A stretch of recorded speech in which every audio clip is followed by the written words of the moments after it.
Friends, welcome back to our channel. ఇవాళ మన dish వచ్చేసి రైస్ కుక్కర్లో బిర్యానీ. దానికి మనం చికెన్ తీసుకొని నీట్గా కడిగి పెట్టుకోవాలి. కడిగి పెట్టుకున్న తర్వాత కొంచెం పసుపు, రుచికి సరిపడినంత ఉప్పు, దీనిని ఒకసారి కలుపుకుందాం. నెక్స్ట్ మన టేస్ట్కి తగ్గంత కారం,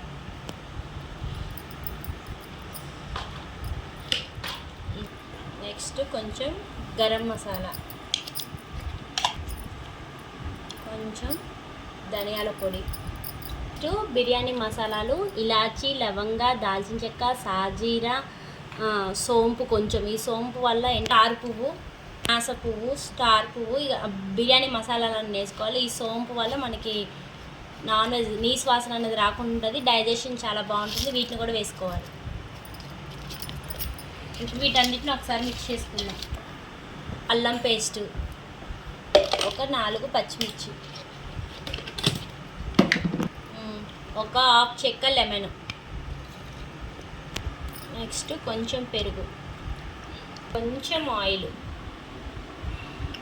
ఫ్రెండ్స్, ఇవన్నీ కలిసే విధంగా ఈ రకంగా కలిపి పెట్టుకొని 1 గంట సేపు మ్యారినేట్ చేసుకోవాలి. ఇదిగోండి ఫ్రెండ్స్, మన చికెన్ మ్యారినేట్ అయిపోయింది. దీనిని ఇలా రైస్ కుక్కర్లో తీసేసుకోవాలి. తీసేసుకున్నాక నేను రైస్ కడిగి రైస్ కుక్కర్లో వేసుకున్న, కొలతలు అవసరం లేదు. దీంట్లో అందాజుగా పెట్టేసుకొని ఒక 50 to 60% ఈ రైస్ని ఉడికిచ్చేసుకోవాలి. రైస్లోనే బిర్యానీ మసాలాలన్నీ వేసుకోవాలి. లవంగాలు, ఇలాచీ, స్టార్ అనాస, మరాఠీ ముద్ద, ఒక 3 పచ్చిమిర్చి, కొంచెం దాల్చిన చెక్క, రాతి పువ్వు కొంచెం, బిర్యానీ ఆకులు ఒక 3, కొంచెం కొత్తిమీర, ఉప్పు మనం మ్యాగ్నేట్ చేసేటప్పుడు చికెన్లో కలుపుకున్నాం కాబట్టి ఇందులో కొంచెం తగ్గించేసుకోండి. వీటన్నిటిని ఒక్కసారి ఇలా గంటతో కలిపేసుకొని ఒక 50 to 60% రైస్ని ఉడికిచ్చేసుకోవాలి. ఓకే ఫ్రెండ్స్, 60% ఉడికిపోయింది రైస్. ఇప్పుడు మనం ముందుగానే మ్యారినేట్ చేసుకొని పెట్టుకున్న ఈ చికెన్లోకి ఈ రైస్ని మొత్తం స్ప్రెడ్ చేసుకోవాలి. నేను మామూలు రైస్ యూజ్ చేస్తున్నాను, మీరైతే బాస్మతి రైస్ కూడా యూజ్ చేసుకోవచ్చు.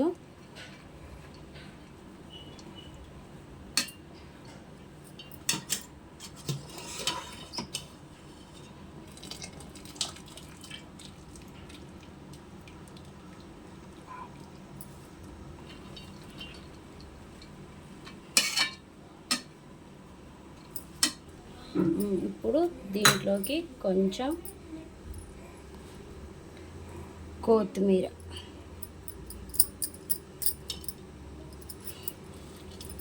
కొంచెం ఫ్రైడ్ ఆనియన్స్ వేసుకొని ఇంకొక లేయర్ కూడా రైస్ని స్ప్రెడ్ చేసేసుకోండి.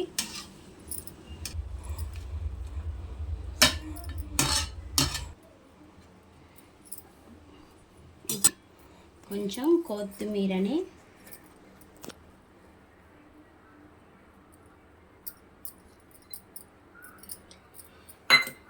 ఫ్రైడ్ ఆనియన్స్ని,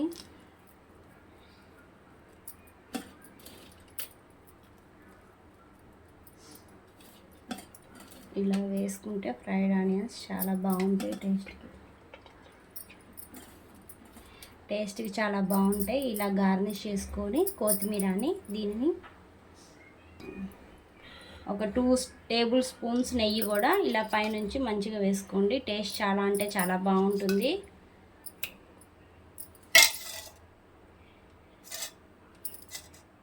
దీనిని మళ్ళీ రైస్ కుక్కర్లోకి వేసుకోవాలి. వేసుకొని మూత పెట్టుకొని ఇది ఆన్ చేసుకోవాలి.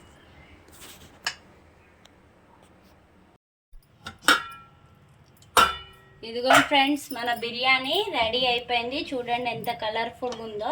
ఇప్పుడు మనం ప్లేట్లోకి సర్వ్ చేసుకుందాం. ఇదిగోండి ఫ్రెండ్స్, నేను ప్లేట్లోకి సర్వ్ చేసుకున్న బిర్యానీ చూడండి ఎంత బాగుందో. రైస్ కుక్కర్లో బిర్యానీ ముక్క కూడా చాలా అంటే చాలా సాఫ్ట్గా ఉడికింది. దాంట్లోకి సలాడు, లెమను, థమ్సప్.